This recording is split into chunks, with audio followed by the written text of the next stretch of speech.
و زنان پیر و از کار افتاده‌ای که امیدی به ازدواجشان نیست، بر آنها گناهی نیست اگر حجابشان را بردارند، به شرط آنکه جلوه آرایی نکنند.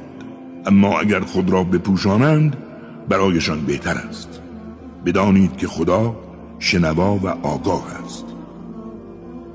بر نابینا و لنگ و بیمار گناهی نیست و نیز بر شما گناهی نیست اگر از خانه‌هایتان و یا خانه پدرانتان یا خانه مادرانتان یا خانه برادرانتان یا خانه خواهرانتان یا خانه عموهایتان یا خانه عمه‌هایتان یا خانه دایی‌هایتان یا خانه خاله‌هایتان یا خانه‌ای که کلید آن نزد شماست و یا خانه دوستانتان چیزی بخورید، چه همه با هم بخورید و چه تک تک. پس هنگامی که خواستید به خانه‌ای داخل شوید به یکدیگر سلام کنید. این تحیتی با برکت و پاکیزه از سوی خداست.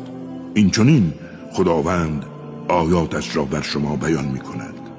امید آنکه تعقل نمایید.